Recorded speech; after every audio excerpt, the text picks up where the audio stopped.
Remzia nuk qenë ka vjerë e vështirë si shumica e shqiptareve, nuk i përzihet rejes se kur zgjohet nga gjumi.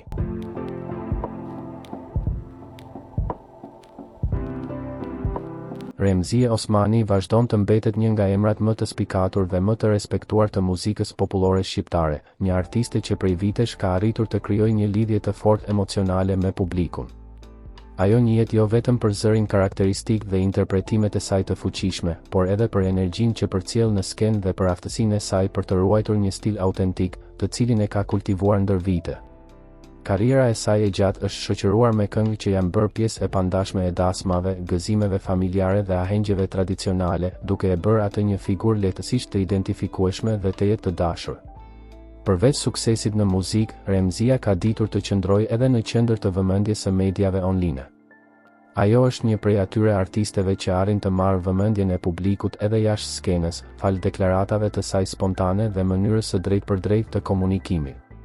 Çdo prononcim i saj shpesh kthehet në lajm, duke u komentuar gjerësisht në rrjetet sociale. Ajo ka krijuar një imazh të një artisteje që nuk ka frikë të shprehë mendimet e saj, qoftë për jetën personale, qoftë për raportet familjare apo çështje të përditshmërisë. Një nga deklaratat që ka tërhequr shumë vëmendje ka qenë ajo në lidhje me renë e saj.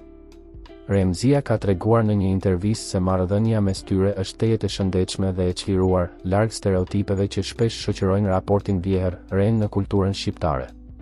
Ajo ka theksuar se e shikon renë e saj si një mike të afërt dhe si pjesë të pandashme të familjes, duke shtuar se as nuk e shqetëson fakti kur ajo zgjohet vonë apo ndjek rutinën e saj personale pa presion. Me këtë deklaratë të thjeshtë, por me shumë domethënie, Remzia ka thyrë një tabu të vogël shoqërore dhe ka treguar se harmonia familjare mund të ndërtohet përmes mirëkuptimit dhe respektit reciprok.